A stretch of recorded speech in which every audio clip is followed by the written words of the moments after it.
En l'espace d'une année, une seule année, ils sont passés du statut d'amateur éclairé, espoir, disons, à favori et présent, en l'occurrence, dans toutes les finales de la saison. Les frères Sorosabal, Johan et Gorka, ce soir associés pour la finale de cette première édition de l'Open de Biarritz, sont devenus des champions incontournables. À quoi attribuez-vous cette réussite aussi rapide? Effectivement, l'émancipation de ces joueurs-là a été fulgurante. Cependant, on connaissait leur qualité intrinsèque à ces joueurs-là, une qualité de jeu technique, mais aussi une qualité mentale. Et on sait que quand on a passé un palier dans le haut niveau, il faut du mental. Et ces garçons-là en ont, et ce soir, une fois de plus, on va les retrouver dans le haut niveau. Le haut niveau pour cette finale, je vous dis, de l'Open de Biarritz. Johan, 21 ans, Gorka, 22 ans, 21 et 22, ça fait 43. C'est l'âge d'un de leurs adversaires, en l'occurrence Iñaki Goycochea, l'avant en l'occurrence des Rouges, qui fête sa dernière apparition ici à Biarritz. C'est la fin de sa carrière lors de cette fin d'année. Qu'est-ce qu'il va falloir qu'il apporte à cette finale pour essayer de gagner et l'emporter à nouveau? Ah, mais on sait très bien que la qualité de ce joueur-là est incroyable, mais il connaît bien ce Raya-là. Il aime bien jouer à Biarritz et on sait très bien qu'une finale pour lui, c'est très important et il veut marquer de son empreinte encore cet Open de Biarritz. Et pour cela, il sera aidé par un arrière particulièrement efficace, Imanol Lopez, champion du monde, multiple vainqueur, vainqueur de la Summer League. Bref, un duo qui va essayer de contrer les frères Sorosabal, qui lorsqu'ils s'étaient rencontrés la dernière fois, les quatre, avaient perdu face à la paire espagnole, c'était en finale du Gant d'Or. Oui, on savait bien que c'est compliqué de jouer une finale et il y a des moments où on peut trouver un jeu qui n'est pas adapté à la soirée. Mais on sait très bien que cette équipe-là, quand elle joue ensemble, elle est vraiment redoutable. Écoutez, on va essayer de vérifier ça tous ensemble en prenant la direction de la cancha pour assister à cette première finale de l'Open de Biarritz. C'est la présentation, Philippe, officiellement de cette finale, première finale, comme on le disait en introduction, de l'Open de Biarritz, qui va elle-même, cette finale et cet Open, vont lancer la saison hivernale. Et pour l'occasion, on a quand même affaire à la présence de joueurs exceptionnels, et notamment celle de Iñaki Goycochea, qui va être, en l'occurrence, remercié pour la carrière qu'il a effectuée par le président de la fédération. Et oui, c'est sa dernière apparition que nous avons de Iñaki Goycochea ici à Biarritz. Donc voilà, il faut le remercier pour toute cette carrière ici et tous les résultats qu'il a eu à Biarritz. Et le président de la fédération, Lilou Echeverria, qui le remercie. Iñaki Goycochea qui connaît parfaitement ce Raya-là et tous les autres. Il a remporté à multiples reprises le Gant d'Or, les internationaux de Saint-Jean-de-Luz. Il a été 7 fois champion du monde. Bref, c'est un repère pour les joueurs de Cesta Punta. Ouais, exactement. C'est la référence au poste. Autant chez lui, du côté de Soumaya et bien sûr à Miami pendant des années et en France maintenant. Donc voilà, merci à lui pour sa carrière. Et puis il n'est pas fini, on va le revoir peut-être 2 ou 3 fois encore avant qu'il quitte à la fin de l'année. Iñaki Goycochea qui jouera donc en rouge, vous l'aurez bien sûr compris, et qui sera associé pour l'occasion à un joueur lui aussi exceptionnel qui peut-être est en train de vivre les derniers instants, les dernières minutes ou les dernières parties de sa carrière, Imanol Lopez. Ah ouais, Imanol Lopez, on sait très bien lui aussi, voilà, il va peut-être suivre le chemin au moment donné de son ami, le joueur de Soumaya, ces 2 joueurs. Et voilà, mais je pense qu'on va le voir encore cet été, participer encore des compétitions, mais il va être un peu plus sur la fin peut-être lui aussi. Et voilà, lui aussi c'est un grand joueur qui marque la Cesta Punta. Envers les adversaires, ils sont en vert parce que ce sont des jeunes pousses, mais des jeunes pousses très talentueuses. Les frères Sorosabal, Johan à l'avant, Gorka à l'arrière, ils ont animé toute la saison de Cesta Punta et ils se retrouvent à nouveau en finale, à nouveau associés. C'est plutôt le signe d'une régularité. Ah, on peut le dire, c'est vrai qu'ils ont eu un peu chaud lors de la demi-finale contre la sélection française des moins de 22 ans, mais c'est vrai qu'ils s'émancipent rapidement. Il y a un an, pratiquement jour pour jour, on les a reconnus ici, vus ici, donc voilà, ils sont sur la continuité de grands joueurs. Et tranquillement, les 4 finalistes vont prendre leur position sur cette cancha pour disputer cette finale, justement, cette première finale de l'Open de Biarritz. Et avant que le jeu ne débute, j'aimerais qu'on retrouve Arcade Sagaret-Scolina, notre compère au bord de la cancha, en compagnie d'un invité de marque qui doit avoir un avis lui aussi sur la qualité que ces jeunes joueurs déploient depuis le début de la saison. Il se ronge les ongles, justement. Il faudrait peut-être être dans la cancha avec ses amis. Iñaki Goycochea et Imanol Lopez, qu'il connaît mieux que personne, puisqu'il a joué à plusieurs reprises avec l'un ou contre l'autre. est-ce que Iñaki et Imanol peuvent rééditer l'exploit qu'on avait vu lors de la finale du Gandor et l'emporter de nouveau ce soir? Oui, je crois qu'ils ont quand même le but, l'objectif de gagner cette finale. C'est la dernière d'Iñaki, donc ils vont avoir à cœur de bien jouer et de gagner ce finale. Mais ils vont avoir une petite équipe sympathique en face avec deux jeunes de foufou un peu du bac. Et je crois qu'on va avoir une très belle partie parce que je crois que dans les deux camps, tout le monde est motivé. Lors de la dernière retransmission, on avait vu un Gorka Sorosabal à Durango extrêmement précieux à l'arrière avec Johan. Ça peut faire des étincelles et ça peut éventuellement faire tomber cette équipe de Colosse. Oui, Durango qui est un fronton un peu spécial, très escapada, la pelote va vite, il y a beaucoup d'effets. Ici c'est quand même un peu plus naturel, donc on va voir vraiment dans le jeu direct entre Gorka et Imanol d'où ça va partir la confrontation et on verra si Gorka va prendre le dessus sur Imanol. Merci beaucoup. Et voilà, le silence se fait tout doucement et pour cause. La partie va débuter dans une poignée de secondes. Honneur au vert et à Johan Sorosabal qui va donc inaugurer cette première finale de ce premier Open de Biarritz. On aura l'occasion d'en reparler bien évidemment tout au long de ce reportage.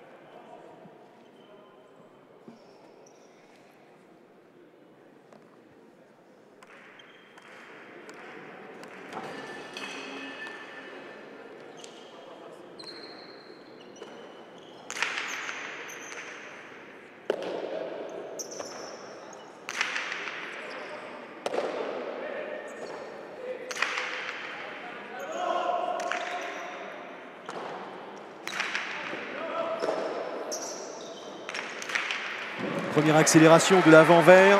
Johan Sorosabal, les premiers points inscrits en faveur de ce duo justement. Plutôt une bonne façon de commencer cette finale. On sait très bien que le duel d'arrière va exister, mais le duel d'avant aussi. Et on sait très bien que ce garçon-là, Johan Sorosabal, il est coutumier du fait dans l'attaque. C'est un garçon qui s'engage énormément. Et aujourd'hui, contre un garçon comme Goïcoechea, il va falloir le tenter, tirer des coups, essayer de trouver des opportunités d'attaque. Et ça, il a très bien fait sur le premier plan. Johan Sorosabal, vainqueur de la Summer League, et Gorka, son frère, vainqueur de la Rayalai League. Un bilan plutôt positif pour les deux frères. Je vous rappelle à respectif, c'est 21 pour Johan, 22 ans pour Gorka. Très jeune joueur qui va faire une opposition, elle, particulièrement expérimentée. C'est tout l'intérêt de cette première finale. En plus d'être, comme on dit, peut-être une revanche de la finale du Gandor. Exactement, c'est vraiment une partie dans un climat différent, puisque c'est vrai que la finale du Gandor avait été épique, magnifique, et c'est vrai que là, aujourd'hui, c'est encore différent. Mais surtout, ce qu'on sait aussi, c'est que ces joueurs verts, ils jouent chez eux, ils sont américains, mais ils sont natifs de Biarritz, ils ont grandi à Biarritz, ils connaissent bien le Rayal, la cancha. On sait très bien que cette belle compétition en début d'hiver, avec bien sûr le club du bac ici, avec le président Lilo Echeverria, qui ont organisé cette compétition qui est très du haut niveau. C'est vraiment du haut niveau qu'on a rencontré pendant quelques semaines ici. Donc tant mieux, et c'est toujours intéressant de retrouver ce duel entre les anciens et les jeunes. Ça s'anime du côté de la cancha arcade, changement de pelote souhaité par Goïcoechea. Ouais, exactement, on va essayer de donner un peu plus de vitesse probablement au jeu. Si tant est que parmi les pelotes, il y en ait une qui soit la plus adéquate pour Imanol Lopez et Iñaki Goïcoechea, mais évidemment ils vont essayer d'accélérer un peu le jeu puisqu'ils savent que les jeunes en face peuvent leur poser beaucoup de soucis si la partie dure. On parlait d'expérience pour les rouges, on parlait aussi de gabarit. Ce sont quand même deux joueurs particulièrement visibles sur l'aire de jeu, près de 2 mètres, très puissants. Reste à savoir s'ils seront très mobiles tout au long de cette finale. Je vous rappelle, disputée en 2 manches gagnantes, 2 manches de 15 points et une dernière en 5 points s'il y avait égalité. Et à nouveau, Johan Sorosabal qui fait les siennes. Il met l'empreinte à ce final, il met le rythme, l'efficacité dans la finition du point. Et, comme on le disait très bien tout à l'heure, il connaît bien ce Rayalai, mais c'est vrai que ce duel existe, mais ce duel doit être du côté de l'avant vert parce qu'il faut attaquer. Il faut l'attaquer à Goïcoechea. On le sait très bien, on l'a vu dans d'autres compétitions. S'il est dans son jeu de préparation, d'organisation de jeu, Goïcoechea est très dangereux. Alors donc il faut lui faire mal, il faut l'attaquer, et ce que fait très bien Johan Sorosabal.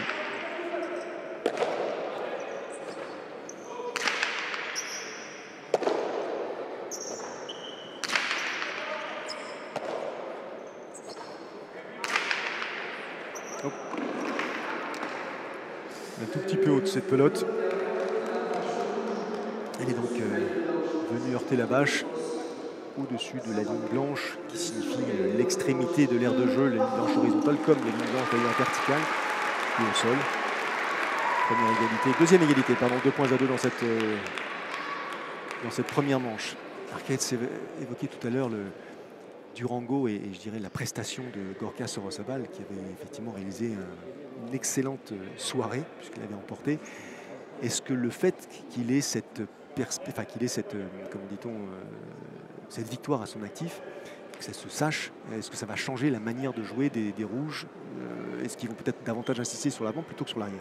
Mais je pense que bien sûr ça a été une discussion de Goicoechea et Lopez de se dire quand même attention, on sait qu'il est en grande forme et qu'il vient de gagner Durango. On sait très bien qu'il peut gêner nous gêner parce qu'il a un jeu de droite et pour l'instant il joue un peu du revers, mais quand la poudre va chauffer, il va jouer la droite et on voit ça. La possibilité aussi d'alterner sur le revers en touchant ce mur de gauche. Ça, c'est encore une carte de visite qu'il a et tous ces joueurs-là sont au courant que ça devient un danger sur l'adversaire. Donc, il est à craindre, sur une partie.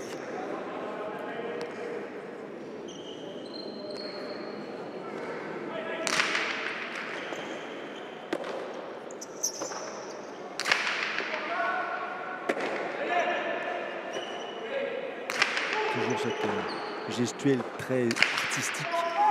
Geste ample pour Gorka qui n'a pas pu récupérer cette pelote et qui doit donc concéder le point, permettre aux Rouges de revenir à nouveau à égalité, 3 points partout. Voilà, ça joue tactique, on le voit depuis cette empreinte, c'est-à-dire qu'on tombe sur un jeu où on voit Iñaki Goicoechea qui est vraiment dans la construction, comme je disais, il essaie de taper des coups dans un bon angle de jeu, on voit la longe du revers, il va taper dans l'angle au fond en touchant ce mur de gauche, c'est dur de la rattraper et on voit il a fauté sur cette réception. Et un autre jeu d'avant où vraiment on est sur l'attaque. Donc voilà, c'est vraiment 2 jeux complètement différents et tant mieux pour cette partie.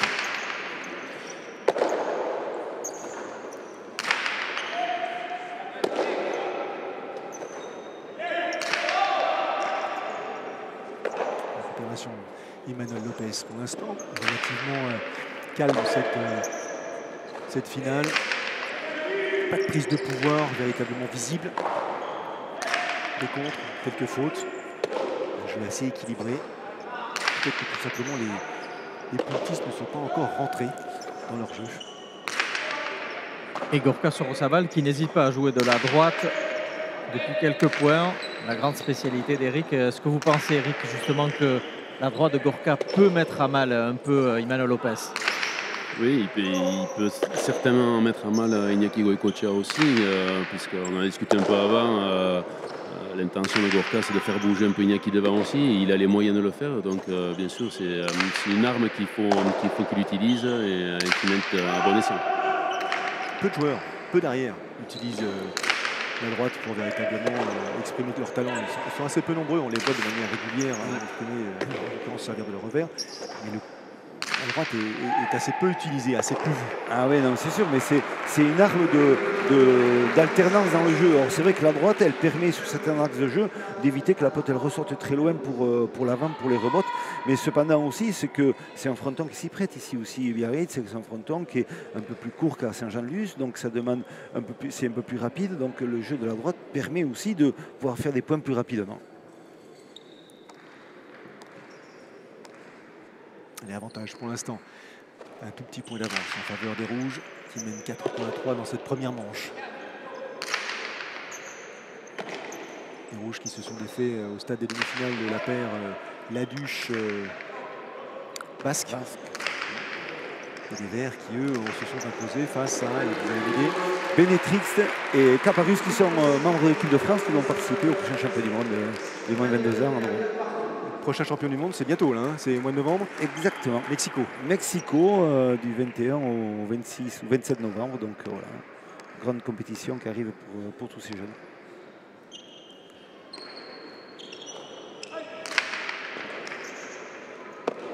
Et pour l'instant, une partie aussi accrochée que celle de la finale du Gant d'Or, avec 4 égalités depuis le début de la rencontre. Et vous parliez tout à l'heure des demi-finales où Emmanuel Lopez et Goicoechea avaient pris leur revanche justement puisqu'ils avaient été éliminés à Durango contre cette même paire, Laduche Basque. Et cette défaite à Durango a peut-être donné des idées aux jeunes Biarro, Johan Sorosabal et Gorka. Belle accélération de Goicoechea, mais contrée par Johan Sorosabal qui, juste derrière, inscrit le point. Belle réplique, très belle réplique. Très bien contré, l'attaque de Goicoechea sur le deux murs de la droite par-dessus l'épaule. On le voit, il attrape cette pointe en botte et corridor, a pris le rebond. Et là, il va toucher le mur de gauche. L'angle n'est pas assez profond. Et là, la deuxième attaque est par côté de la droite. Mais là, pour taper des coups comme ça, il faut bien connaître aussi le fronton pour savoir le rebond exact qu'il va y avoir par rapport à ce mur. Donc c'est bien fait de la part de Johan Sorosabal. Il s'installe toujours dans la domination du point et dans la conclusion avec des attaques. C'est déjà la troisième attaque gagnante en 5 points pour Johan Sorosabal. Donc pas de round d'observation. Essayer de mettre à mal et de mettre sous pression justement et de déplacer Iñaki Goicoechea latéralement. Parce qu'évidemment, au niveau déplacement, Johan Sorosabal peut mettre à mal le monstre de Soumaya. Allez, la récupération de Gorka. Attention, petite effet de surprise pour l'avant vert. Il laisse au profit de son frère et de son arrière. La récupération tentée aussi de Johan Sorosabal, mais là finalement ce rebond, non, elle a été touchée. L'arbitre a estimé qu'il l'avait touché. Il y avait contact avec la pelote au moment du premier essai, la première tentative de récupération. Et Johan se plaint qu'une pelote, un pumpa, la pelote qui aurait rebondi dans le Chistera dans la réception de Iñaki Goicoechea en extension. Je ne sais pas si on le voit, on le sait un peu trop tard. Là, c'est pas sur celle-là, certainement pas. Mais voilà, et là il estime aussi qu'il aurait touché au moment de la rattraper. Voilà, attention, on sait très bien qu'il influence beaucoup les jeux de Goicoechea aussi depuis ces dernières années. Donc il va falloir aussi être vigilant dans l'arbitrage. Et pas... Trois arbitres. Et là, la grosse relance de Gorka quand même sur ce coup. Très grosse relance de Gorka Sorosabal qui enlève la pelote à Lopez et Goicoechea qui ne peut la relever. Il y a eu contact, effectivement, on s'en aperçoit grâce à ce ralenti proposé par Sébastien Croquevert. Toute l'équipe qui nous permet justement de capter ces images et nous proposer ces retransmissions tout au long de l'année.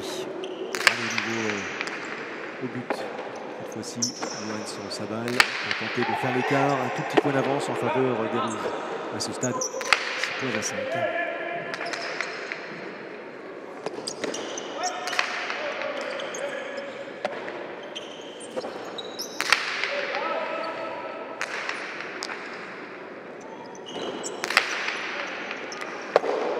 Bien récupéré cette pelote profonde, rapide, forte, distillée par Goicoechea.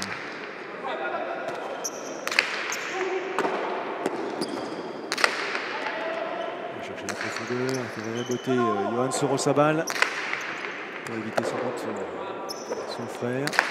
Arrière. Magnifique droite, magnifique point. On en parlait tout à l'heure, surtout Arquette et Eric. Encore un exemple du talent de Gorka Sorosabal. Ah mais ça c'est sûr, on le voit dans le déclenchement. Il est dans une phase d'attaque et là il essaie de travailler sur le latéral et on voit la belle réception là, au ralenti de Imanol Lopez. Et là le déclenchement de la droite, il voit l'ouverture et il se dit je vais le taper. S'il y a un bon rebond avec un effet qui donne beaucoup de hauteur sur l'impact au niveau du sol. Et c'est très bien fait de la part de Gorka. Il faut jouer sur les déplacements, c'est important sur ces deux joueurs-là. Mais les Rouges sont bons aussi ce soir parce qu'on remarque aussi sur la longe des coups d'Imanol Lopez, il arrive à bloquer énormément sur le mur du fond. On le voit, il le bloque carrément à Gorka Sorosabal. Cet axe de jeu du mur du fond, ils arrivent à être précis et réguliers. On le voit encore.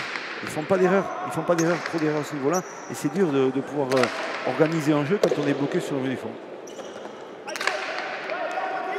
Les Rouges qui monopolisent le milieu de terrain depuis le début de la partie.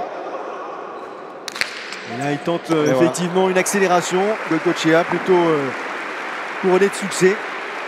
Tendu, imparable. Voilà, c'est ça. On voit bien dans ce jeu, on prépare à deux, les Rouges, on prépare le jeu parfaitement.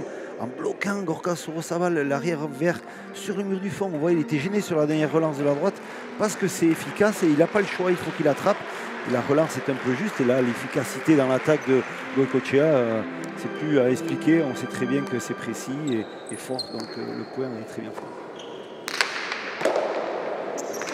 Allez, on va essayer de surprendre Goycochea tout de suite, d'entrée sans Sorosabal, mais c'est Goycochea qui finalement arrive à contrer la tentative de son adversaire direct pour glaner un nouveau point en faveur des Rouges. Et oui, on voit monsieur le président de la fédération, monsieur Lilo Echeverria qui est là. Avec la veste bleue. Monsieur Chariton, monsieur Lawak, donc voilà, c'est une grande personne de la pelote. Pelote qui innove, hein. La Cesta innove terriblement. C'est les tournois, c'est effectivement des.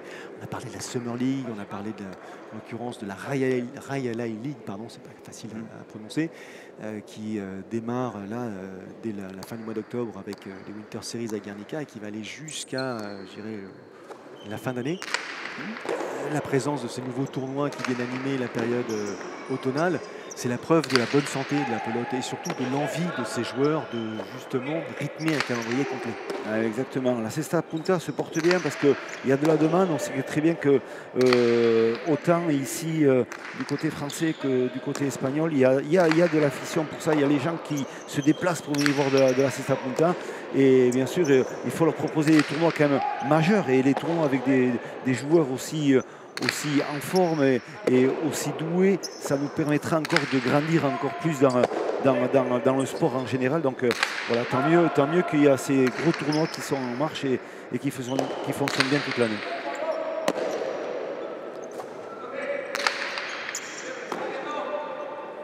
Allez, Manuel Lopez qui va tenter lui aussi avec sa droite de concrétiser. Récupération. Johan Sorosabal pris à contre-pied, Goycochea mais épaulé par Emmanuel Lopez qui se saisit de cette pelote. C'est bien tapé, la relance est bien faite aussi. Ça y est, ça bouge un peu plus là, ça s'anime.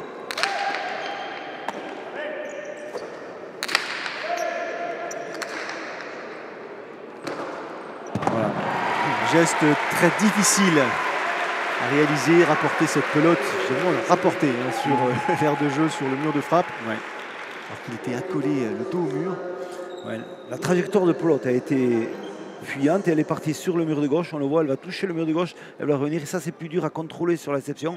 Là, elle touche en même temps le mur de gauche, donc c'est dur. Et c'est vrai qu'il a pas eu le temps de la bloquer un peu plus pour la renvoyer.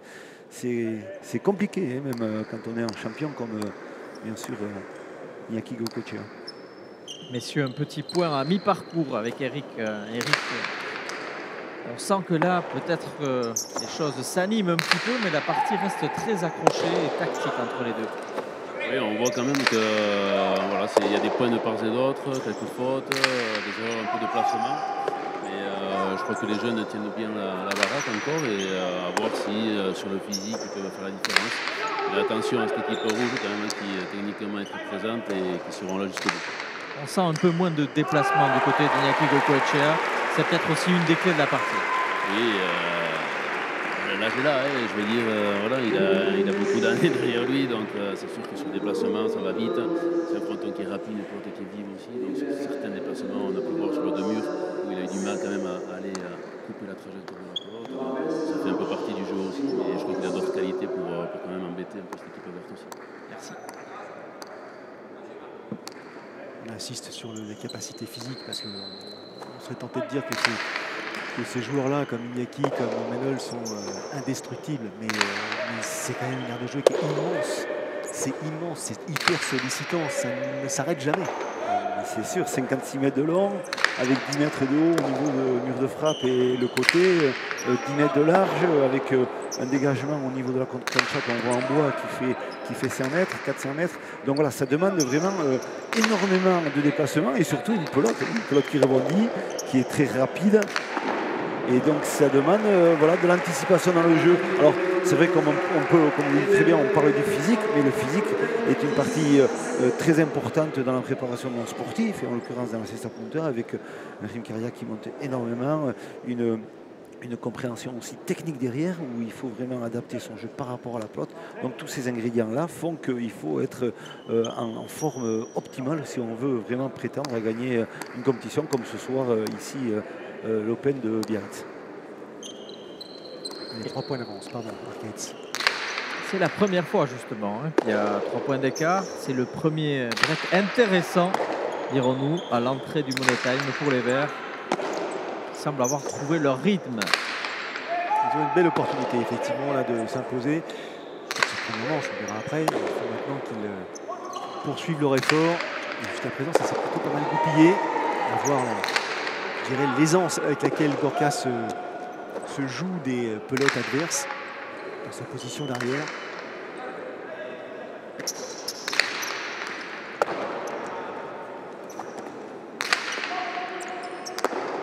Difficile. Ce rebond, il échappe justement au gant de Gorka Sorosabal et les Verts concèdent un point à l'équipe adverse qui revient au score. On a entendu Eric qui lui disait Haïdé.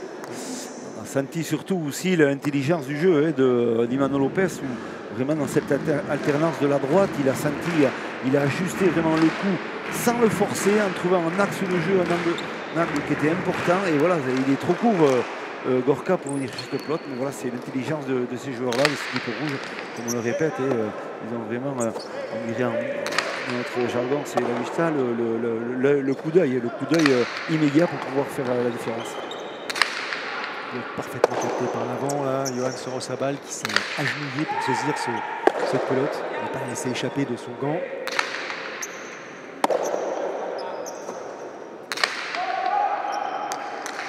Rappelons tout de même pour les téléspectateurs novices que l'équipe des Rouges avec Eric Irastoza qui a récemment pris sa retraite sont les 3 joueurs qui ont dominé les 20 dernières années de la Cesta Punta. Donc quand même c'est 2 des 3 stars incontestés de la discipline qui font face à ces jeunes qui viennent de rentrer dans le circuit pour la première fois pour Gorka cette année. Et l'an dernier pour Johan Sorosabal. C'est donc une prestation XXL de ces 2 jeunes Biarros.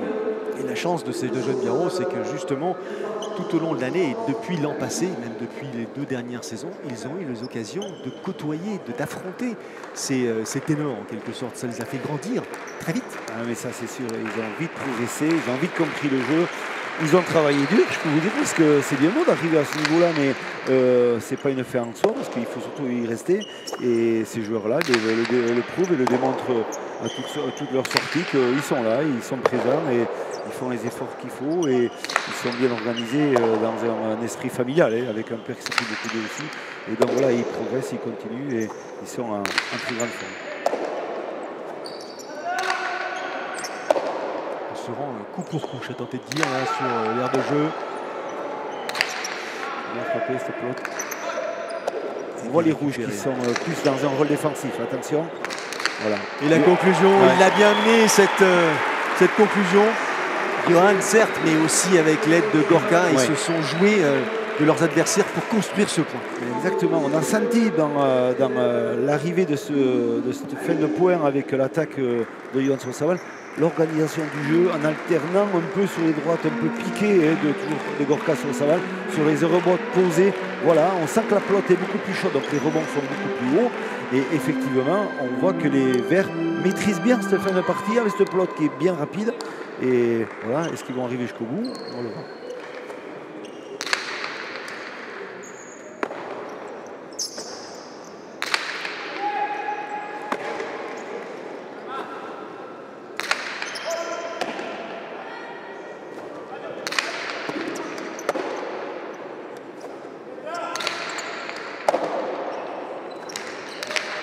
Oh là, ça c'est bien fait.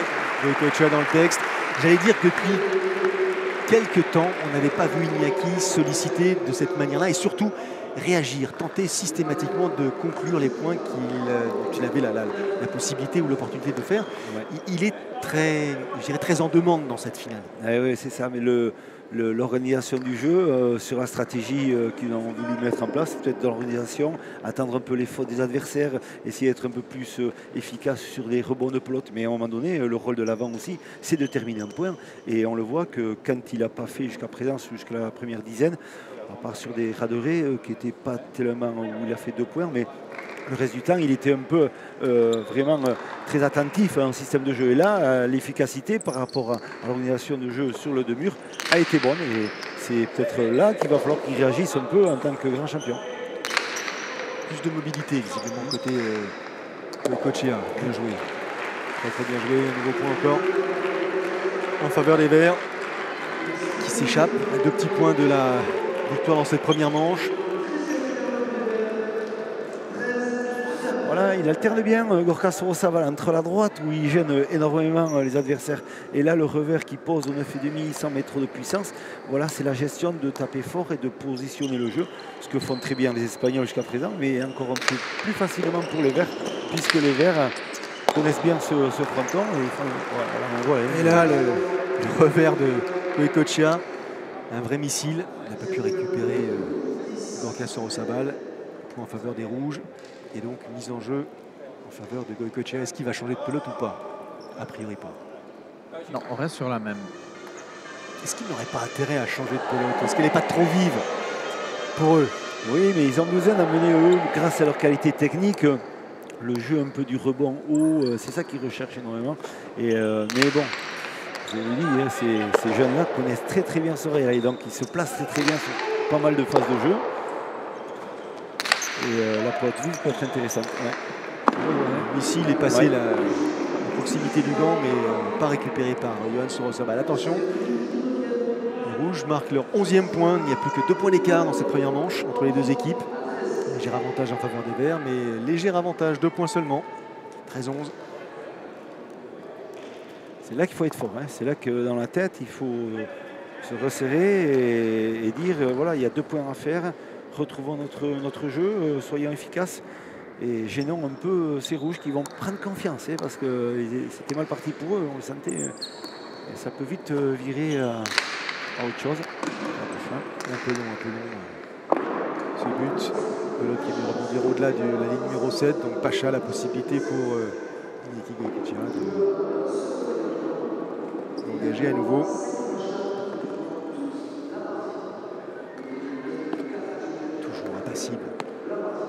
Difficile de lire sur le visage de Iñaki Goycochea. C'est la marque fabrique de ce garçon, c'est qu'il est dans sa partie du début jusqu'à la fin.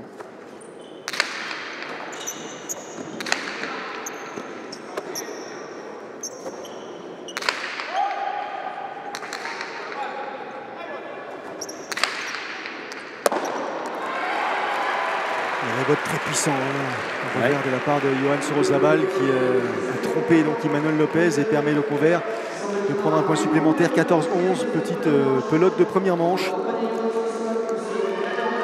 le voit l'allonger sur les rebots. Il joue pas court, il joue puissant, fort. Ça vient vite, hein, ça vient vite et c'est le point.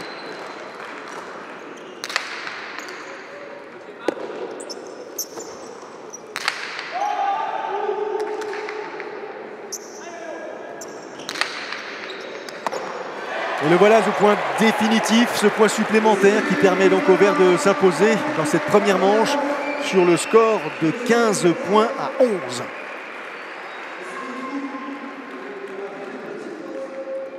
On va retrouver au micro d'Arcades Johan Sorosaval. Il est là, Johan Sorosaval. Johan, on le disait dès le début de la partie, vous avez mis beaucoup de rythme, beaucoup d'attaques sans se poser des questions pour essayer de mettre à mal Iñaki Goycochea, de le faire déplacer. Et pour l'instant, ça marche bien. C'était ça notre stratégie. Ça peut paraître un peu fou, mais c'était de faire reboter Goyco, de le faire beaucoup bouger devant, derrière, pour que j'ai quelques plots et quelques espaces devant. Pour le moment, ça marche bien. Mais on l'a déjà fait en finale du Gandor, 1-0, ça sert à rien. Il faut aller chercher la deuxième maintenant. C'est le plus dur. C'est le plus dur. Merci. Elle reste bien ancrée, hein, cette finale de Gandor perdue pour un tout petit point dans la troisième manche, parce que ça s'est joué un tout petit point. Hein. Exactement, exactement. Mais voilà, ça marque les esprits, donc c'est bon signe. Hein.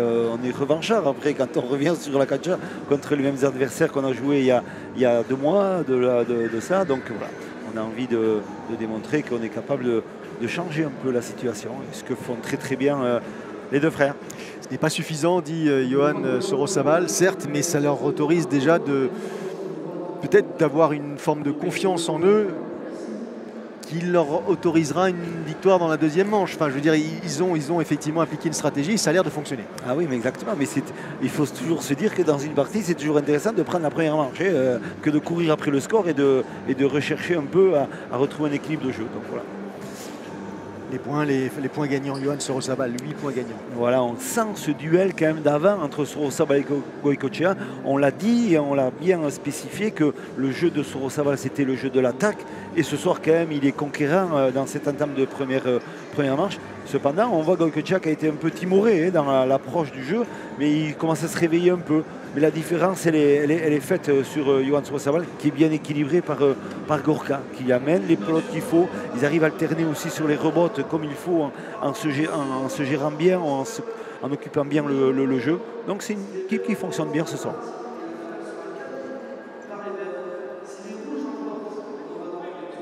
On va retrouver cette fois-ci les rouges au but pour le début de cette deuxième manche. Donc Iñaki Goicoechea.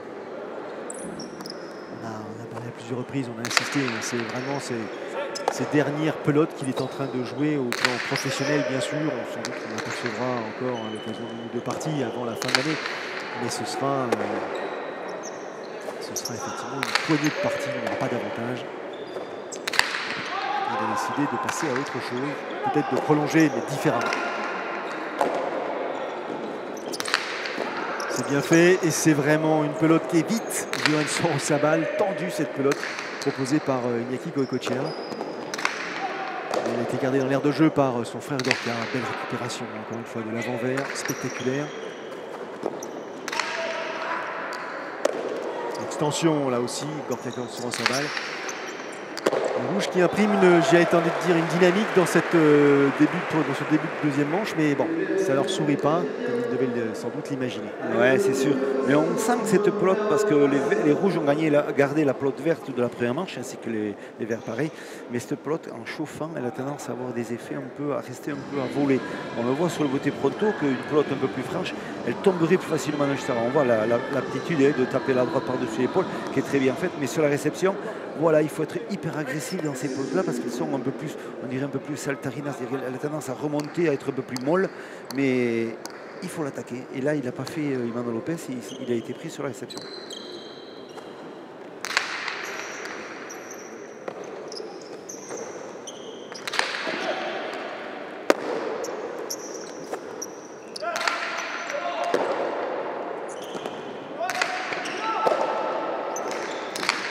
Elle est un tout petit peu excentrée cette pelote. Vous avez entendu le bruit du rebond.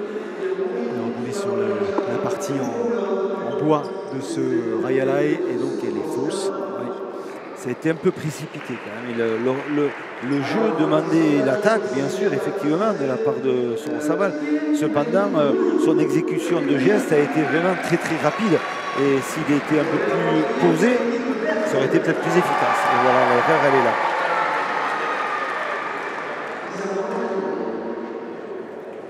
Ils sont, je pense aussi, sans doute obligés de jouer à un tel niveau, les deux frères Sorosabal, pour tenter de prendre le meilleur sur les rouges, que le risque, c'est de ne pas pouvoir aller au bout de la partie, tandis que les rouges paraissent peut-être plus réguliers ou plus, je dirais, réfléchis dans leur manière d'adapter le jeu, même si là, encore une fois, ils perdent le point. Oui, monsieur. Mais on sent qu'il y a de l'expérience dans ces rouges, donc qui permettent aussi énormément de pouvoir poser le jeu différemment. Mais on sent que les verts, c'est vraiment dans un jeu d'explosivité. Et normalement, il y a toute la jeunesse derrière. Mais quand même, il y a de l'explosivité, mais quand même, il y a de la faculté à taper des coups parfaitement, comme on vient de le voir là. Donc voilà, si on peut amener de la fougue et de la vitesse, et en plus pouvoir taper des coups comme l'a fait Yoann Sorosabal là, ça peut être intéressant. Et là, il va chercher vraiment la pelote vive. Non, c'est foutu. Voilà, c'est fini. Voilà, on va chercher vraiment le coup parfait. C'est rare de voir ce genre de conclusion. Ouais. Dans ce cas-là, il faut que l'arrière attrape la volée. On dit, mais là, tout le monde était pris par la vitesse de la pelote et la puissance qu'il a pu donner au ralenti.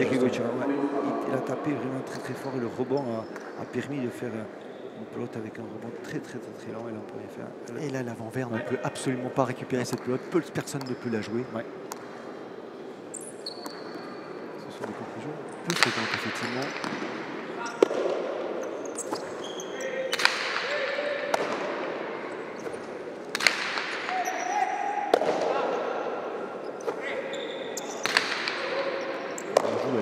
supérieur de du mur de frappe. Là, il faut y aller à la volée, sinon Ça c'est bien fait aussi de la part d'Emmanuel Lopez, salué par son avant. Les rouges qui prennent un tout petit avantage dans cette deuxième manche. Là, il a déposé carrément cette pelote de la droite par-dessus l'épaule, on le voit. Réception, le coup d'œil, et là on la pose doucement en haut. Ça c'est une grosse technique et le rebond est énorme, il est très très haut et là on ne peut rien faire. Si l'avant vert ne va pas chercher la volée, c'est... Cette pelote elle fait du bien pour cette équipe rouge, mais il faut que lui, Gorka sur sa balle, voilà, il râle parce que son coup n'est pas bien ajusté de la droite. S'il veut jouer à des pelotes vives, eh bien, il va falloir qu'il joue encore plus précisément, sinon c'est... Ah, le rouge, attention, il y a des fautes un peu bizarres de la part de ces rouges pour le moment.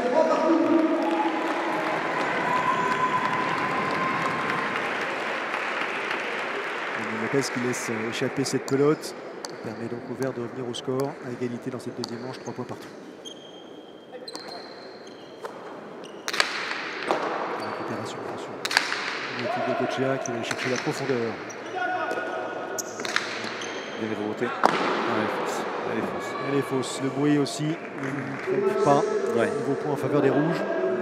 On sent avec ce pelote très très vive, très rapide puisqu'elle a chauffé, elle est chaude.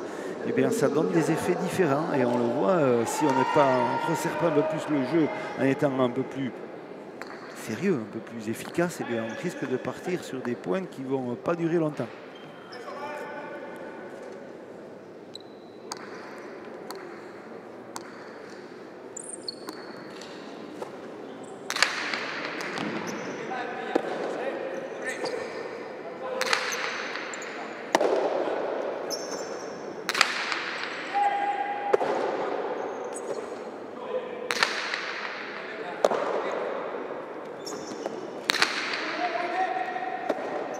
Et il trompe à nouveau Gorka Sorosabal grâce à cette pelote. Bien sûr, Emmanuel Lopez et petit temps mort. Tempo demandé par les Verts qui sont gênés là dans cette partie. Mais oui, disons qu'à cette pelote vive, les rouges sont un peu plus techniques, donc ils ajustent des coups un peu plus précisément. Et voilà, donc il va falloir se recentrer, se resserrer, peut-être changer de pelote pour les Verts tout à l'heure. On va voir. On va profiter de ce temps mort pour avoir l'avis d'Eric. Eric, sur la physionomie de cette deuxième manche, on est à 5-3 avec les rouges qui peinent un peu à faire marcher leur supériorité et à essayer de revenir, même si là, même au score, ils mènent. Oui, on est sur la deuxième manche, donc on sait très bien qu'il faut être très vigilant, notamment pour l'équipe verte, de repartir à zéro. Si une autre manche, il faut faire attention à comment on joue, avec la même rigueur que la première. Et ma foi, cette équipe rouge est sur la même ligne. C'est de ne pas faire trop de fautes, de les mettre un peu en difficulté. Et ma foi, pour le moment, à 5-3, ça marche. Attention au vert, ne pas rééditer un peu la même physionomie de la partie que la finale du Gandor. Il va falloir resserrer les bourrons et puis serrer le jeu à gauche, faire moins de fautes et mettre à mal cette équipe rouge. Si vous étiez le coach de vos deux amis, vous leur diriez quoi pour mettre à mal ces deux biarros? De continuer comme ça, surtout de jouer avec la pelote vive et de jouer leur jeu technique qu'ils ont. Ensuite, si j'étais surtout le coach de l'équipe verte, je leur dirais déjà de changer de pelote au premier but pour ralentir le jeu et essayer de les jouer un peu plus physiquement à cette équipe rouge. Merci. Analyse assez claire. Oui. Un peu surprenante, assez claire, qui a le mérite au moins de nous éclairer sur cette manière dont la partie semble, je dirais, évoluer, parce que là, il y a un tournant, il y a un carrefour, il se passe quelque chose. Ah mais c'est sûr, mais là, disons que comme on le dit, le choix de la pelote est important. Donc voilà, la stratégie des rouges dans l'accélération, cette pelote vive, c'est beaucoup plus facile. Et maintenant, ce qu'il faut vraiment se retrouver, c'est les verts. C'est comme je dis, s'ils ont l'occasion de faire le point, de changer de pelote, comme je disais tout à l'heure. Donc voilà, on a un peu la même aptitude avec Eric de compréhension de jeu. Donc on sait très bien que voilà, il y a la fougue des jeunes avec cette pelote vive. Et bien, il faut jouer de la précision avec, mais ça, ils n'arrivent pas tellement à le faire.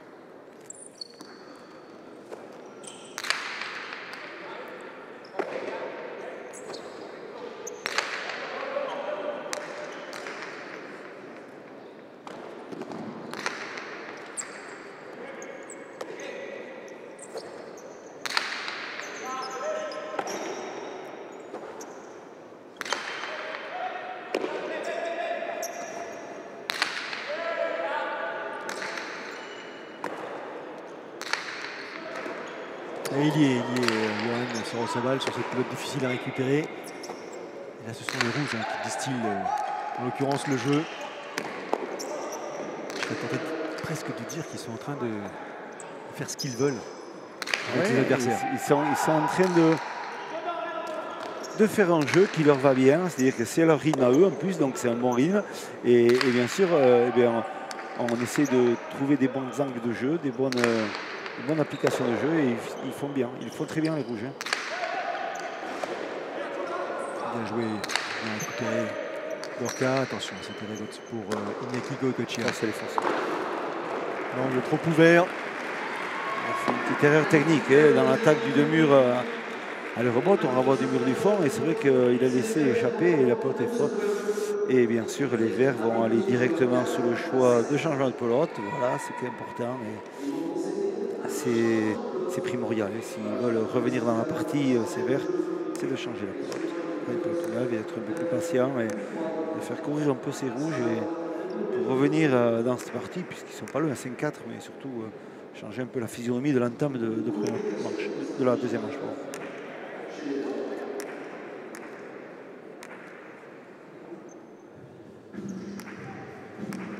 On évalue justement la possibilité de choisir telle ou telle pelote à rebond, à la sensation, au son. Quels sont les éléments pris en considération? Disons que quand on prend une pelote qu'on la fait rebondir, déjà rien qu'au bruit, on voit déjà si une pelote est bien ou moins, et après on voit si la pelote elle a du rebond naturel haut ou bas, et suivant la physionomie de partie qu'on veut entamer ou jouer ou continuer, eh bien on choisit la pelote la plus adaptée. Mais ça demande quand même toujours une pelote neuve, un peu plus d'adaptation, un peu plus de concentration, parce que c'est compliqué une pelote qui est froide. Voici l'exemple, puisque là, la mise en jeu est un tout petit peu longue, pour ne pas dire très longue. Pacha, donc, enregistré par les Verts, on a droit à 5 Pacha tout au long de la partie, par équipe bien sûr. Après, ce seront des fautes directes au profit des adversaires.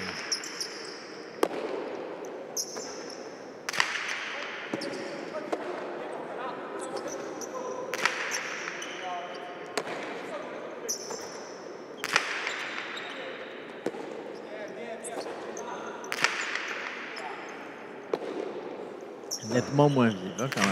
Oui, mais surtout froide aussi, donc c'est plus compliqué, mais on va mettre un peu de temps à chauffer un peu ces pelotes-là.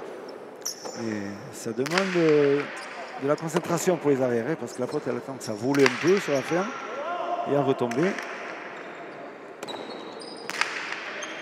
le jeu change complètement.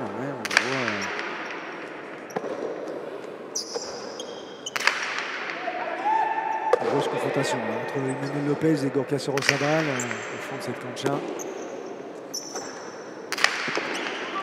Avec des gestes puissants, amples. Attention là aussi, le numéro gauche bien récupéré par l'Espagnol.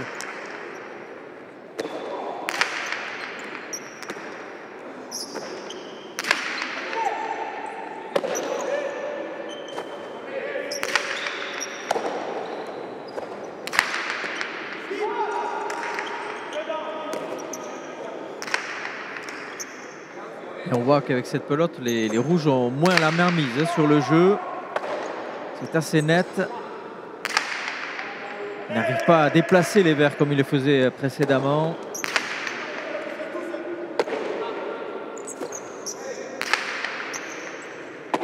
Long échange, sans doute le plus long depuis le début de cette finale. Et pour cause. Bien tapé. Ouais. Récupéré aussi. Il fallait avancer pour la saisir cette pelote. On va pas se laisser prendre par le rebond. Juste du côté de Lopez sur la réception. Surtout on voit une personne comme Goycochea qui touche plus de pelote. Donc c'est vrai qu'avec ça, avec cette pelote, il peut rentrer moins dans le jeu, moins se donner de vitesse lui aussi, Iñaki. Donc voilà, on s'en sert surtout pour l'équipe verte à faire jouer énormément Emmanuel Lopez, on le voit. Attention cette pelote, c'est toujours Lopez qui va s'y coller. Attention sur la longueur.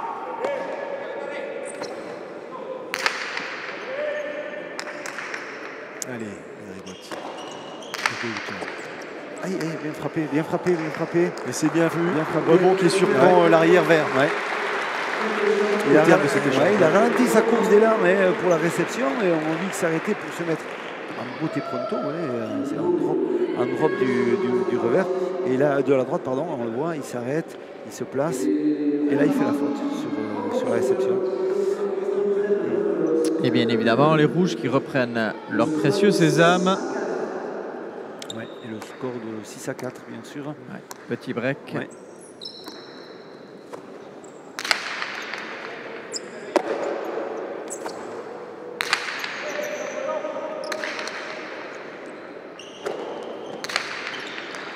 Et encore un point supplémentaire des rouges qui se détachent. 3 points d'avance désormais dans cette deuxième manche en faveur de Goicoechea Lopez. La maîtrise est plus importante avec cette pelote vive pour cette équipe rouge. On voit qu'elle arrive à distiller des coups vraiment précieux sur le renvoi du but de fond et rebote, avec des pelotes piquées ou sur le jeu de la droite. Attention pour ces verts de ne pas tomber dans la parano et de se dire on revoit un peu la partie de ce second nord et là il faut resserrer le jeu de suite et se servir de la droite. Il faut servir de la droite pour ces verts. Énormément. Parce qu'ils vont s'appuyer sur les rebotes énormément. Voilà. Même si là, la physionomie de cette deuxième manche n'est pas sans rappeler vraiment la deuxième manche de la finale du Gant d'Or où les rouges avaient totalement maîtrisé cette deuxième manche et pour l'instant, ils en prennent le chemin. Ouais. 8 points à 4 dans cette deuxième manche, comme vous le soulignez, Arcates en faveur des rouges. Et ce que craignait Johan Sorosabal est peut-être en train de se réaliser. Ils vont effectivement partager le score au terme des 2 premières manches. Voilà. Attention, ce n'est pas encore fait. Voilà. On sent que c'est une équipe. C'est un frère qui répond à l'attaque, bien sûr, qui est très importante pour essayer de redonner un peu de fierté à cette équipe Biarrot. Donc voilà, il faut oser. S'il peut, s'il a l'occasion, voilà, rattraper. 2 murs du revers, Costao. Et là, il ne vient pas couper la trajectoire Iñaki Goicoechea. Donc voilà, continuer sur ça. Peut-être revenir dans la partie.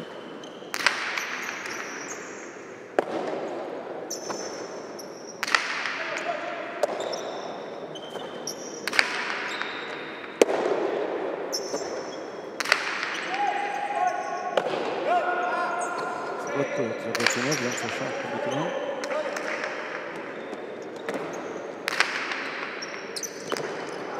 Est-ce qu'il a touché? Oui. Ouais, il a touché. Il la touche. En tout cas, il est en train de perdre un peu pied sur 3 points. Là, il fait des fautes qu'il ne fait pas d'habitude. Là, il faut qu'il revienne dans la partie. Sinon, attention. Et on voit que son frère va essayer de l'aider. C'est sûr. C'est le rôle de l'avant quand on voit que son arrière perd un peu pied, fait des fautes un peu directes, comme il se passe là. La pelote vive qui plus est maintenant. Attention. Allez, mise en jeu de Goicoechea. Parfaitement contré, mais il avait anticipé Goicoechea. Ouais. Il a conclu ce point de manière absolument impressionnante. Quelle vitesse de déplacement et quelle vitesse de regard porté sur cette pelote. Voilà. Au moment où il récupère cette attaque, là où il est bien venu défendre, l'exécution est parfaite, on le voit. Il a anticipé le déplacement. Là, il a positionné le coup d'œil, le regard. Et là, il touche directement à l'angle du mur, on le voit, à gauche. Et là, la pelote est roue.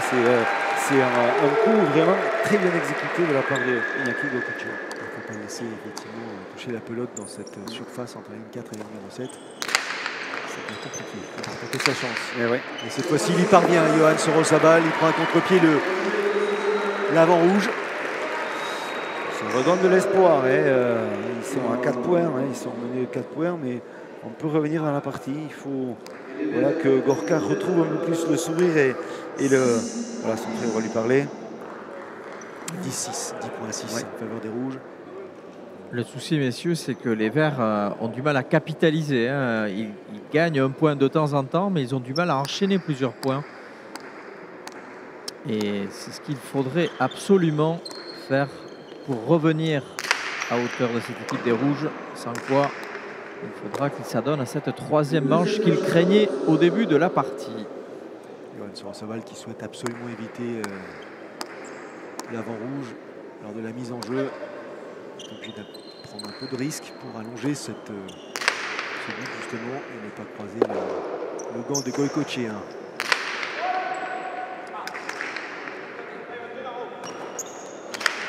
C'est bien fait, c'est très bien fait. Et ouais, ça les a surpris. Ouais, bien sûr, pelote pas vive, qui est neuve et qui prend un peu de temps à chauffer. Donc l'exécution en cherchant l'axe de jeu en bas, hein, sur la ligne horizontale. Et là, c'est compliqué. Hein, techniquement, il fallait le réussir. C'est bien fait et c'est encore un point de plus de la part de Johan, hein, qui reprend un peu les manettes un peu de cette équipe et qui redonne vraiment le sourire. Public Biarro, hein, parce qu'ils sont là pour eux aussi. Belle mise en jeu.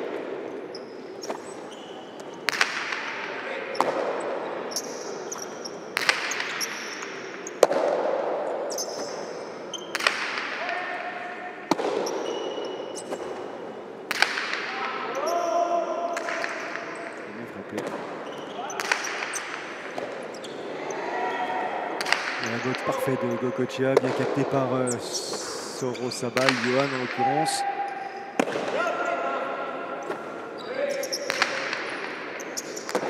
Là aussi, geste technique impeccable de la part de Manuel Lopez, ce qui n'est pas le cas sur ce tentative de récupération pour l'avant-vert. Ils font des fautes sévères et ça revient au score. Bien sûr, ça prend un peu de l'avance, c'est 7-11 pour les Rouges.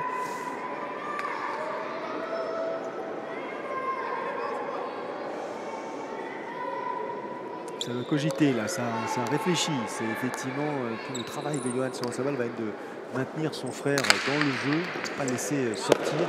On a pu le laisser penser tout à l'heure, même s'il est encore très engagé dans cette partie. Mais ils le subissent là pour l'instant. Il a réussi à rattraper cette pelote. Et il n'y arrive pas. Ouais. Manuel Lopez, cette pelote était trop basse. Rebond trop faible pour récupérer avec le gant. Mais vers encore un point de plus de Johan, hein, qui capitalise un paquet de points hein, quand même, dans cette partie. Je suis persuadé que ces Verts peuvent revenir dans la partie parce qu'il y a quelque chose qui va se passer là. On voit qu'ils ont les moyens de pouvoir finir cette partie et s'ils arrivent à gommer ces 2 ou 3 petites fautes qu'ils font direct, ça va changer la physionomie de cette deuxième manche.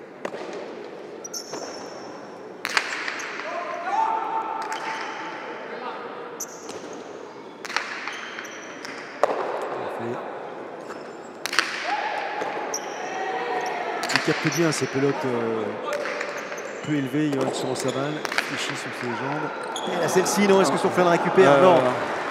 Il y a de la réussite dans ce coup-là, je peux vous dire, parce que le renvoi, les rebotes de Iñaki Goïcoechea n'était pas prévu que ça se passe comme ça, je peux vous dire.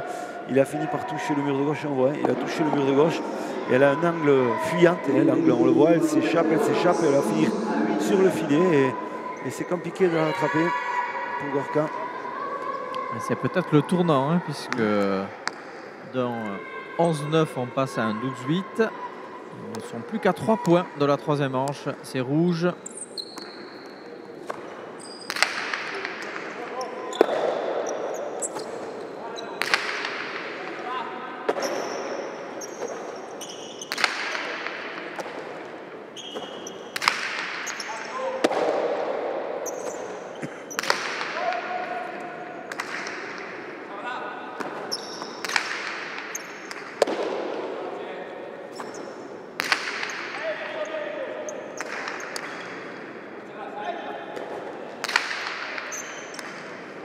Est-ce qu'il touche?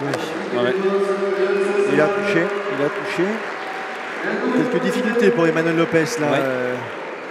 Après, c'est vrai que les rebotes de Sorosabal du revers fait énormément mal, mais c'est vrai qu'il pourrait peut-être un peu alterner sur la droite parce qu'on voit que Emmanuel Lopez avance énormément chaque fois sur les rebotes du revers pour essayer de le refaire fixer un peu sur le niveau du fond. C'est juste.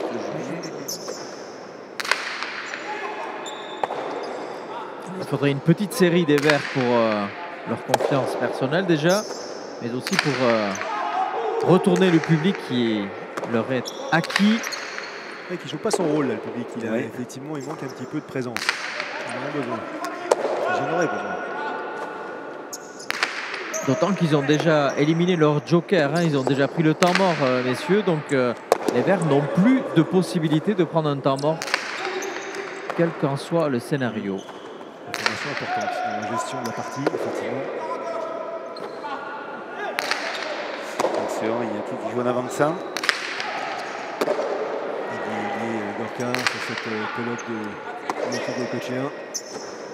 Point important, point très important, hein, celui-là.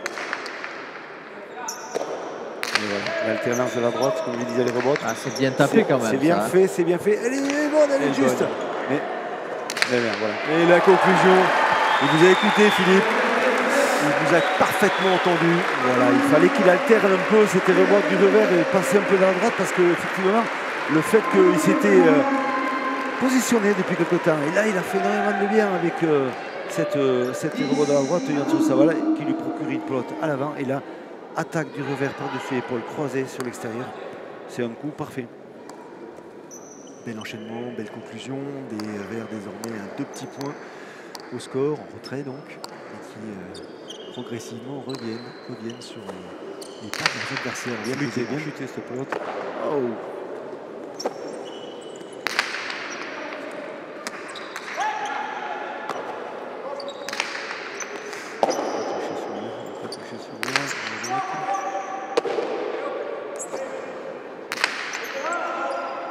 Le sauvetage au but d'Imanol Lopez qui peut être très important, hein.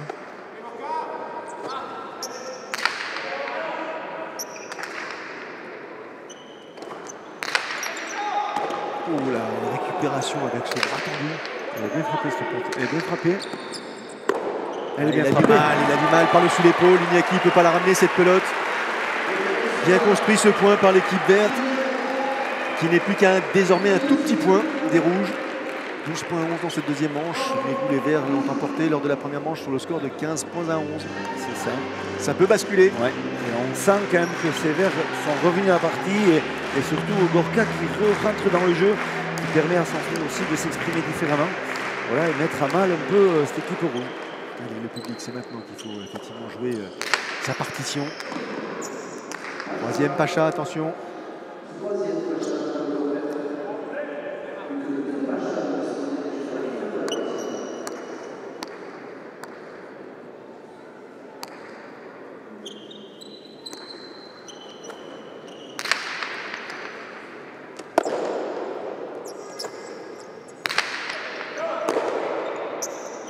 Ouais, il a vu, c'est bien frappé ça. Il est là, techniquement il est fort, Imanol Lopez, je peux vous dire, pour attraper cette pelote.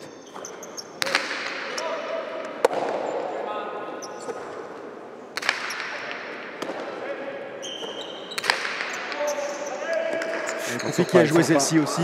Il y est. Il y est. La pelote reste dans l'air de jeu, mais il va faire Soro Sabal. Pour l'instant, il joue à nouveau sur l'arrière rouge.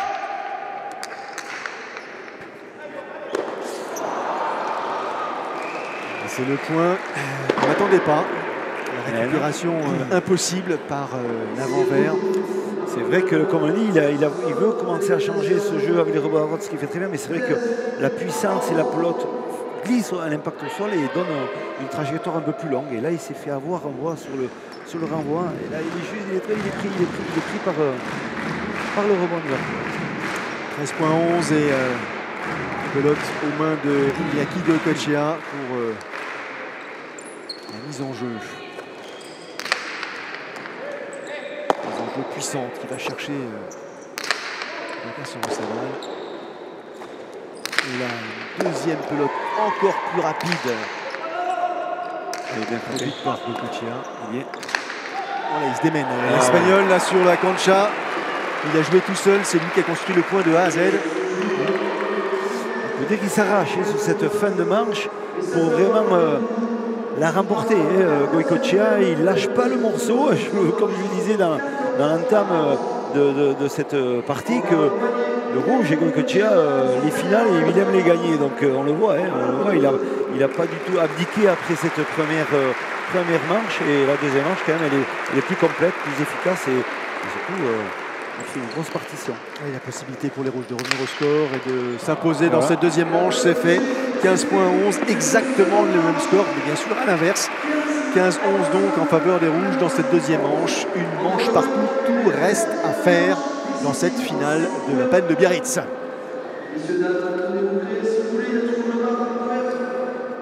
Iñaki, une manche partout, vous revenez de loin, maintenant il reste la troisième, peut-être la plus compliquée. Manga bana, asko hobeto ikusi zaitugu bigarren manga honetan Imanolekin, orain hirugarren irabazteko topera. Bueno, a ver, lehenengo seta ez dugu ondo jokatu, bigarrenare nahiko ondo ibili gara, guk ritmo markatu dugu, abantaila hartu dugu, nahiko komodo, eta baina hirugarren seta, edo nor galdu irabazi. Pelota biziak gauza asko erakutsiko, ez?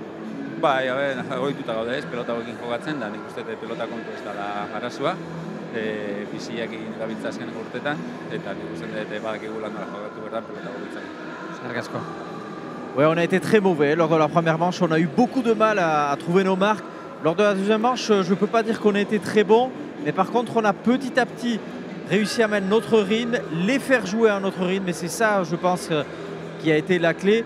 La pelote vive, selon Iñaki Goicoechea, n'a pas fait tant de différence que ça. De toute façon, il va falloir jouer avec le pelote qui est à disposition.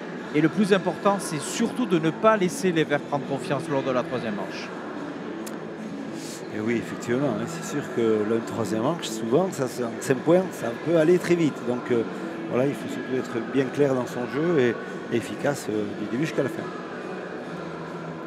On a vu quand même sur certains coups aussi, les choses qui n'ont pas marché sur la première manche pour les Rouges ont bien fonctionné sur la deuxième manche.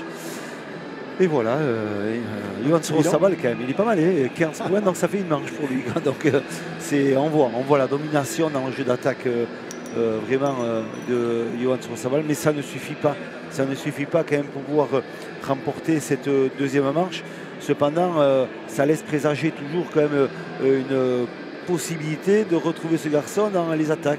Et Imano Lopez aussi, voilà, qui a eu un peu plus de mal dans la partie, mais qui a quand même fait certaines choses pour pouvoir quand même équilibrer l'équipe avec Iñaki Goicoechea pour pouvoir quand même remporter cette deuxième manche. Alors on va pas demander à Eric de se mouiller pour la troisième manche, mais c'est quoi la clé de cette troisième manche? Je ne sais pas s'il y a vraiment une clé. Je crois que c'est essayer de faire un minimum de fautes et attendre un peu que l'adversaire fasse la faute. Mais je crois que sur la deuxième manche, il faut que les Verts reprennent un peu la base donc, qui avait marché justement la première manche. Donc on va voir si sont capables. C'est parti de manière assez rapide, on peut dire très rapide. Cette troisième manche, 5 points, attention. L'erreur d'Iñaki Goicoechea qui vient offrir ce premier point à l'équipe adverse. Ouais. Erreur technique dans le renvoi, les rebotes de la droite. C'est vrai que la faute, elle est là sur le renvoi.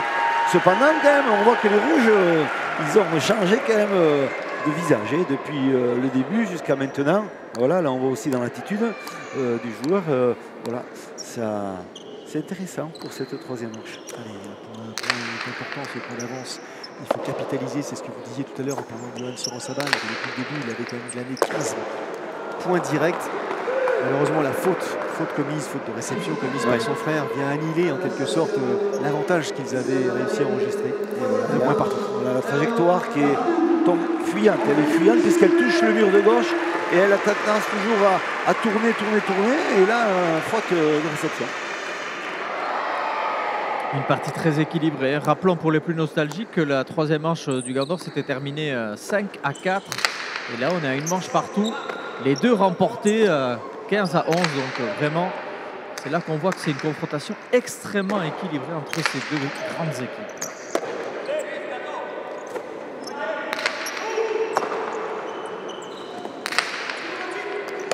Ah, joli, il fait la prendre.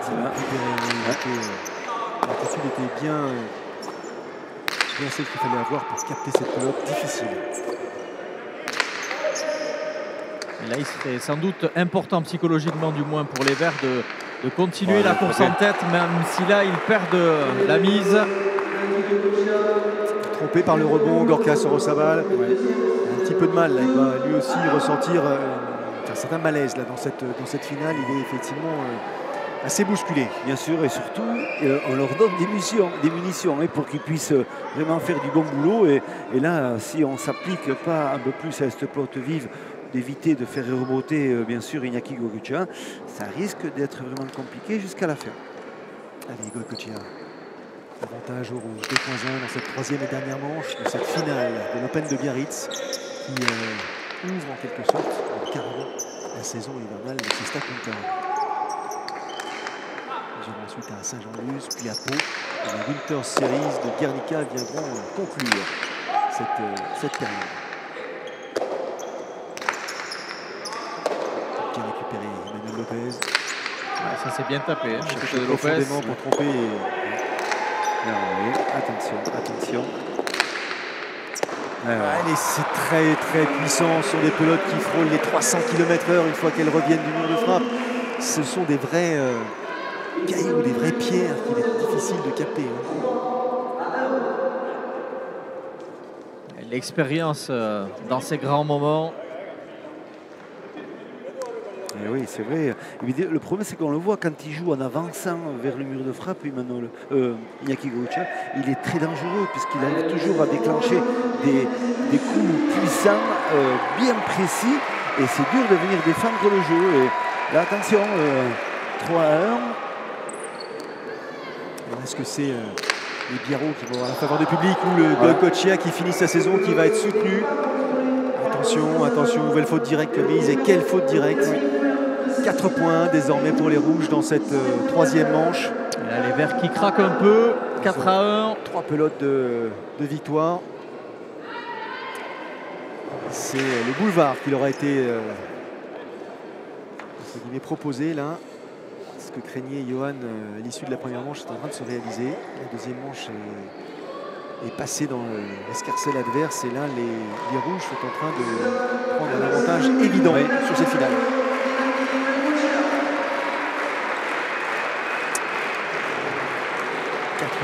Dans cette dernière manche de cette finale ici à Biarritz. Les 4 derniers points marqués consécutivement par cette équipe des Rouges qui sont en pleine bourre. Bien frappé. Ça, bien joué, ça c'est très bien vu. Belle réaction en l'occurrence de l'arrière vert. C'est ça, on a senti, mais au moment de la réception, c'est l'engagement par rapport à ce renvoi. Et là, il était plus dans la retenue, et c'est ça qu'il faut. Il faut tout lâcher. 4-2. Allez, 4-2, effectivement, première pelote de match sauvée par les Verts. Il en reste 2.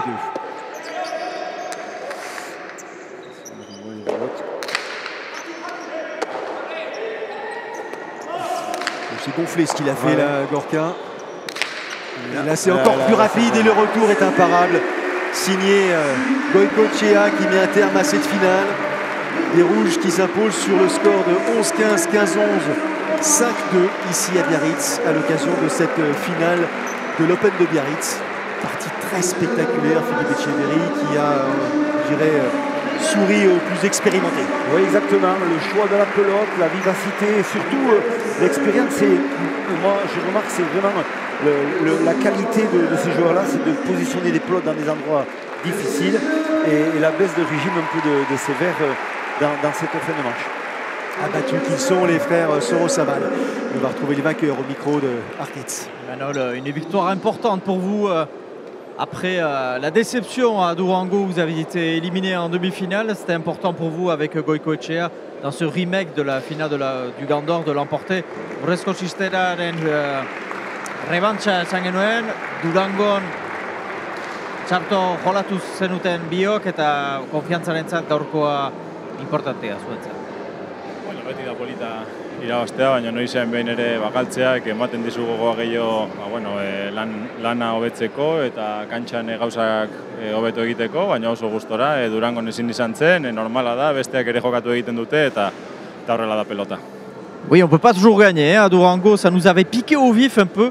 Cette défaite nous a peut-être fait du bien, parce que justement, ça nous a permis de retravailler nos points faibles, et aujourd'hui, je pense que ça nous a souri. On est très content de cette victoire Imanol, c'était la dernière fois qu'on vous voyait sur la cancha avec Iñaki Goicoechea, donc j'imagine que pour vous aussi, émotionnellement, c'est quelque chose de particulier. Azken aldia da Iñakirik jokatzen duzula hemen, emozionalki imaginatzen gauza berezi bat dela zuretzat. Bai, gainera horren gutxi jokatu dugu gantxan elkarrekin, geratu ginen hori Durangon galdu egin genuela, eta esan dugu, bueno, behintzat gaur bukatzen badu bere karrera nerekin, eta irabazten hobeto izango da galtzen baino, osea, que beraz pozik. Oui, à Durango, on pensait peut-être que c'était la dernière fois qu'on jouait ensemble.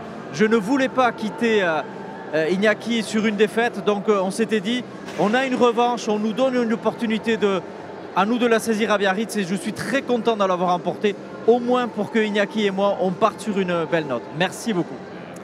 C'est certain que le départ d'Iñaki Goicoechea va laisser un vide, mais il va falloir s'y faire. D'autres joueurs vont prendre la place et c'est la logique de tout sport en général. Philippe, ce soir, on a assisté en l'occurrence à une partie qui opposait des expérimentés à des jeunes pousses.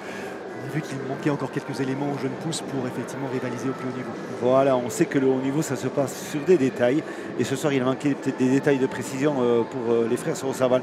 Cependant, voilà, ils sont là. Ça justifie leur place en finale ce soir, ces jeunes. Mais quand même, l'expérience a gagné. Merci à tous. Merci Eric Irastorza. Merci Arcade Saguerec, Colina. Merci Philippe Etcheverry et merci à Sébastien Croquefer, à toute l'équipe pour cette retransmission. Prochain rendez-vous, ce sera l'Open de Saint-Jean-de-Luz dans une poignée de semaines au mois de novembre. À très vite. Au revoir.